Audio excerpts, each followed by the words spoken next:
Let's talk about Poor Things, starring Emma Stone, Ramy Youssef, Mark Ruffalo, and Willem Dafoe, and directed by Yorgos Lanthimos. This was a movie, as soon as I heard about it, on board, 100%.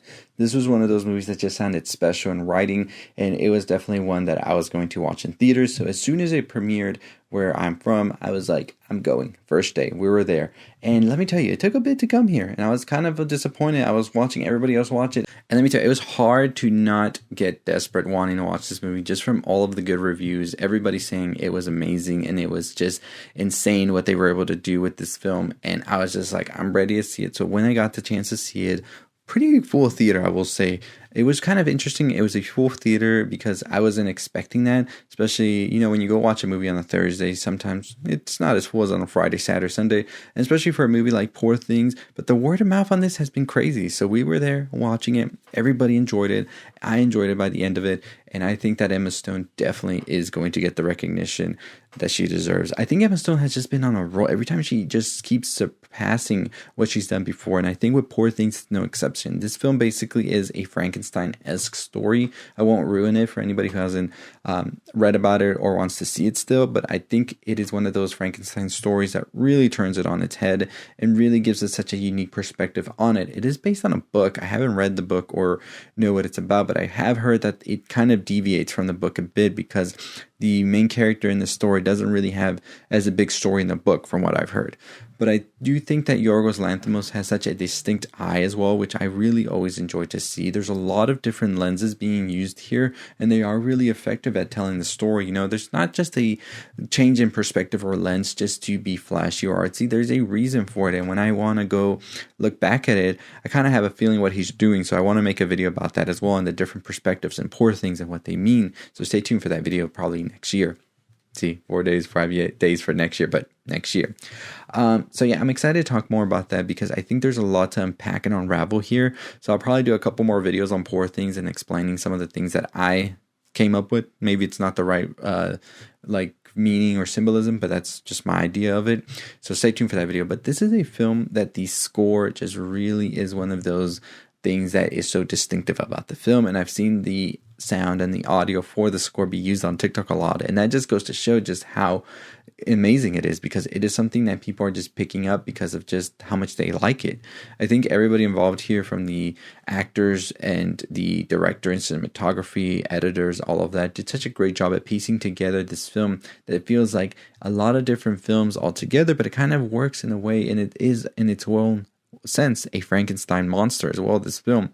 I think Mark Ruffalo here is very different from what you've seen him in a lot of things, and that was one of the things that I really enjoyed about the film was their performance here, because Mark Ruffalo's character is such a detestable character and he plays it so well that I was just like, that was honestly great, because Mark Ruffalo usually plays a character that is very likable and is very much so the person that you say, I would go to that person for a favor, And of course, I'm talking about Mark Ruffalo and all this, but and Emma Stone really gives an interesting performance because they're playing this character that has been brought back to life and they're starting to live life again. And that's a very tricky thing if you think about it, because actors would generally have to do a sort of feel on what character they're doing. And here Emma Stone is having to play a character that she may have not remembered what it was like to be this way.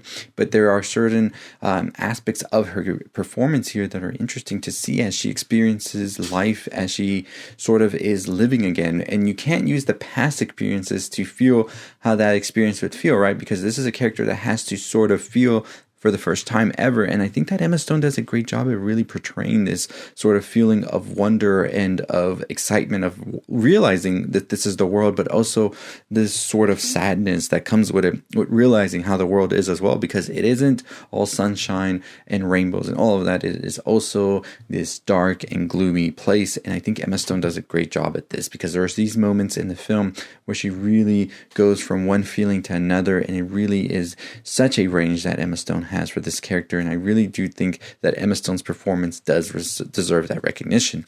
Everybody else here was great as well. I think that there was nobody here who felt like a weaker link or anything. Everybody was on par with each other. Willem Dafoe, Ramy Youssef as well. very much so a movie that I think where the acting was just incredibly done, and the way apparently it was done is interesting, which I want to talk about in another video as well. But I think that also here the cinematography is the number one thing I want to talk about, because it is just gorgeous. Some of these scenes in here, it is sort of set in a other world type timeline, because it's kind of like our timeline, but it's also like a whole other universe of sorts. It's interesting. It's the way it's crafted as well. It feels like it's a pop-up book of sorts, and it feels steampunk at the same time. And I really did enjoy that about that this was like a steampunk type story. I don't think we get much of those nowadays, and I really would love to see more of that in the future. And I do think that this was all done like well, especially due to the colors as well. And there were certain scenes where it just popped so much, it looked incredible. And then by the end of the film, it feels like a whole different movie as well, where it did at the beginning and the middle, and which is great for me, honestly, because I think you see the sort of transition and this sort of next book chapter feel to it, because we see Bella Baxter as she goes from one to another and sort of starts to grow into her own self. And I think that that is one of the best things about the film for sure. I will say that there are some moments where I felt like the film kind of like kept dragging some of the points in the film, or sort of repeating them too much, and it sort of gave the film a bit of a drag at some points, because the movie clocks in around 2 hours and 20 some minutes, whereas I think that they could have told a full complete story and really kept it really good at like an hour 50, maybe 2 was pushing it, but 2 hours would have been just great, honestly, because there were some moments where it just kept going to the same thing over and over, and it was trying to do the comedic relief, it was trying to do that punchline, I feel, but it was just like, okay, we got the first laugh, we were good.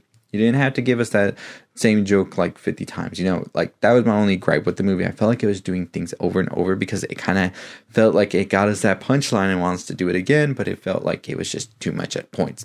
Overall, I enjoyed the movie. I think that this is going to be one of the best movies regarded for 2023. It is in my top 10 for sure, and I definitely do think that there will be a lot of awards coming for a lot of people involved in this film, so stay tuned for that and my thoughts on it. But let me know what your thoughts and opinions are on Poor Things, if you enjoyed it or not. Are you excited for what comes next from Yorgos Lanthimos? I think that they do have another film with Willem Dafoe as well as with Emma Stone together, and I believe it was called And then they changed the name. We'll definitely keep talking more about that, but we got 5 days left for the end of the year. I will be having my whole top 10 coming this week, so stay tuned for that. Top 10 films, also top 5 actors, all of that. And I do want to make like an award show type thing. That more to come on that, but we do got new stuff coming next year, vlogs, all of that. So very excited to present all of that to you. But anyways, as always, that's going to do it for me. Let me know your thoughts and opinions on the film, if you liked it or not. Poor Things. And I'll see all of you next time. Stay safe, stay positive.